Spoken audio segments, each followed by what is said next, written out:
साथ साथ में आप लोग समझते भी जाइएगा। फर्स्ट पॉइंट में लिखिए फिजिकल एडजॉर्प्शन में weak van der Waals force, weak van der Waals force, weak van der Waals force मतलब कहने का मतलब फिजिकल एडजॉर्प्शन अगर हो रहा है, केमिकल एडजॉर्प्शन नहीं हो रहा है, बस केवल उसके ऊपर चिपक रहा है। जैसे मान लीजिए डस्ट पार्टिकल या चाक का पाउडर अगर टेबल पे आके चिपक जाए तो ये आपका एक तरह का फिजिकल एडजॉर्प्शन है। तो इनके बीच में जो फोर्स ऑफ होगा वो केवल वंडरवॉल फोर्स होगा। कैसा फोर्स होगा? वीक फोर्स होगा, that is van der Waals force. Chemical में लिखिए स्ट्रॉन्ग फोर्स। केमिकल एडजॉर्प्शन लिखिए the force between the adsorbent and adsorbent क्या होगा? स्ट्रॉन्ग। मतलब एडजॉर्बेंट और एडजॉर्बेंट के बीच में जो फोर्स ऑफ अट्रैक्शन होगा वो कैसा होगा? स्ट्रॉन्ग होगा। किस केस में? केमिकल एडजॉर्प्शन में। दूसरा पॉइंट लिखिए आप लोग लो एंथैल्पी ऑफ एडजॉर्प्शन। दूसरा point low enthalpy of adsorption, low enthalpy of adsorption.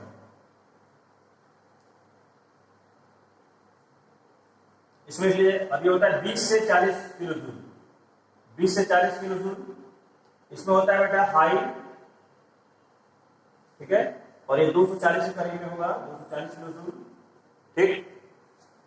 80 से 240 किलो जूल केमिकल वाले में। अब इंथैल्पी ऑफ एडजॉर्प्शन क्या होता है ये जानिए। देखिए the amount of enthalpy of adsorption क्या है?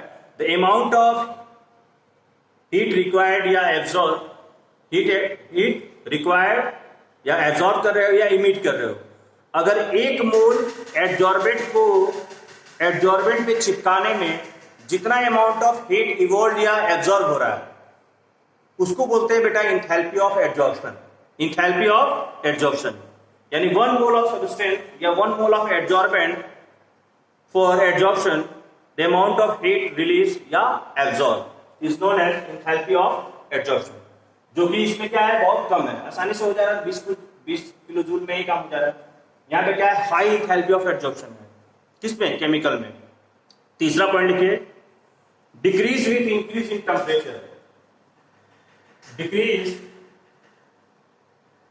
With increase in temperature. मतलब टेम्परेचर अगर हम बढ़ाएंगे एडजॉर्प्शन क्या होगा? फिजिकल एडजॉर्प्शन क्या होगा? कम होगा। Decrease with increase in temperature, उसमें लिखिए increase with increase in temperature. यहां पे क्या होगा? Increase,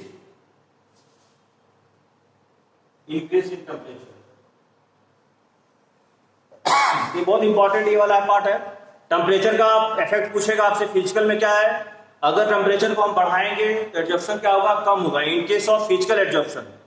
but in case of chemical adsorption temperature को अगर हम बढ़ाएंगे तो एडजॉर्प्शन क्या होगा? बढ़ेगा, ठीक है।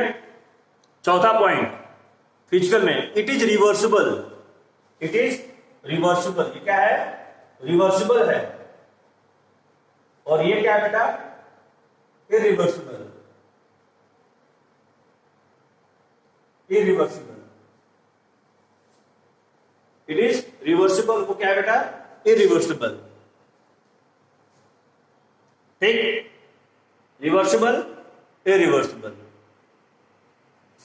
मतलब फिर से वो पुराने फॉर्म में अपने आ सकता है, और वो एक बार चेंज हो गया, एक बार चेंज हो। केमिकल वाले में कोई चीज है, केमिकल चेंज आप जानते ही हो। अगर एक बार वो नया सब्सटेंस का फॉर्मेशन हो गया तो जिस सब्सटेंस से वो बना हुआ है वो उस फॉर्म में दोबारा वापस नहीं आ सकता in case of chemical. But in case of physical फिर से वो अपने रिवर्स फॉर्म में वापस आ सकता है, क्योंकि वो फिजिकल एडजॉर्ब हुआ, कोई उसके बीच में केमिकल बॉन्ड का फॉर्मेशन नहीं हुआ है जिसके वजह से उसका स्ट्रक्चर वगैरह चेंज हुआ हो, ठीक है।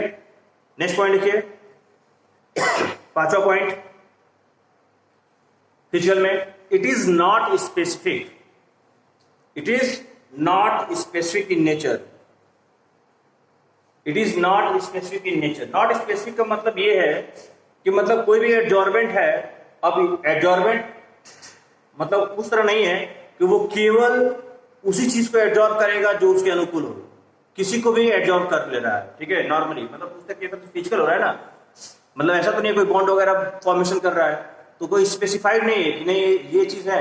जैसे कोई बहुत ऐसे होते हैं लोग, वो तो वो लोग पर्सन स्पेसिफाइड होते हैं कि नहीं हमको बस मैं पनीर खाता हूँ तो पनीर ही खाऊंगा, उसके अलावा मैं कोई दूसरा चीज़ नहीं कर सकता। कुछ लोग हमारा स्टाइल होते हैं, पनीर भी दे दो, चोखा भी दे दो, बैगन की सब्जी दे दो, कुछ भी दे दो, कोई चीज़ वो खा सकता है, तो वो स्पेसिफिक नहीं है, कोई भी चीज़ उसको चलेगा। वैसे ही फिजिकल एडजॉर्प्शन में है। फिजिकल एडजॉर्प्शन में क्या है, आप कोई एडजॉर्बेंट है उसके ऊपर कोई भी चीज़, कोई भी गैसेस मॉलिक्यूल्स वो एडजॉर्ब करेगा फिजिकली। कैसा करेगा? फिजिकली। तो स्पेसिफिक नहीं है कि नहीं ये एडजॉर्बेंट है तो उसी टाइप ऑफ एडजॉर्बेंट को ही एडजॉर्ब करेगा, ठीक है। But in case of chemical it is specific, it is specific, ठीक। मतलब जो चीज जिसके लिए बना हुआ है उसी को एडजॉर्ब करेगा, दूसरी चीज को एडजॉर्ब नहीं कराएगा, ठीक है। ये क्या है? स्पेसिफिक है। नेक्स्ट पॉइंट लिखिए,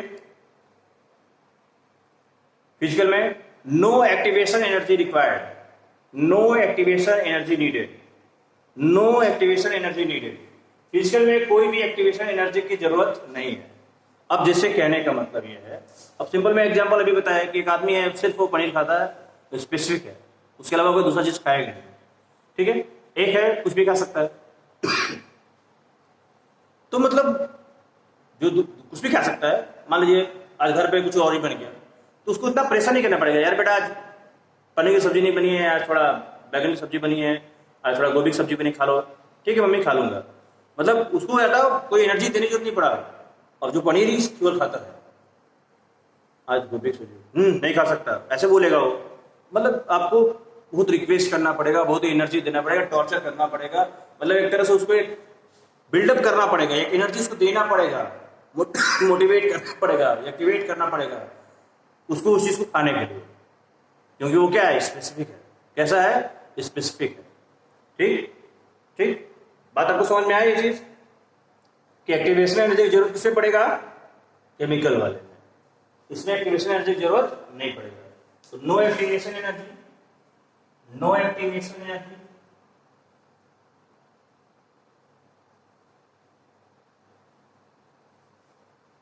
रिक्वायर्ड एक्टिवेशन एनर्जी, यहां पर रिक्वायर्ड होगा, ठीक है।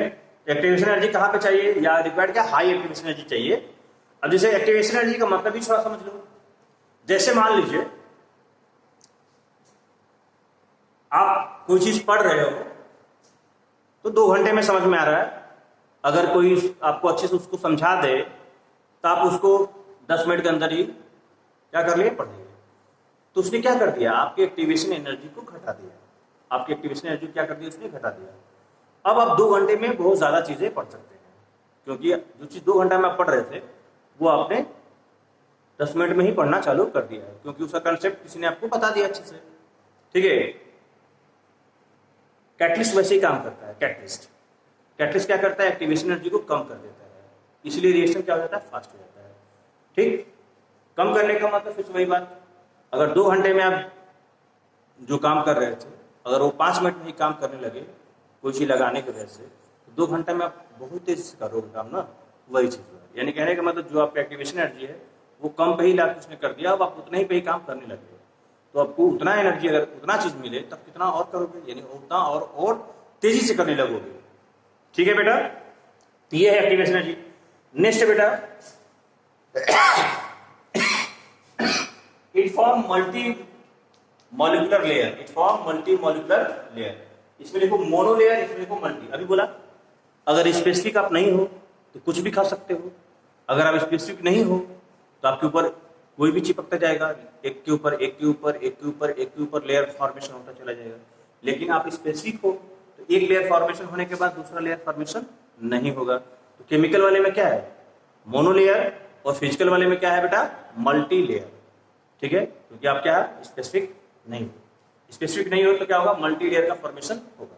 लेकिन अब स्पेसिफिक हो तो कैसा लेयर फॉर्मेशन होगा? मोनो लेयर, ठीक है। ये है आपका हो गया लास्ट और वेरी इंपॉर्टेंट पॉइंट। फिजिकल लिखिए, increase with increase in pressure. अगर आप प्रेशर बढ़ाओगे तो एडजॉर्प्शन बढ़ेगा। उसमें क्या है? Decrease with increase in pressure, decrease with increase in pressure, decrease with increase in pressure, decrease with increase in pressure. ठीक है, इसमें क्या है, increase with increase in pressure,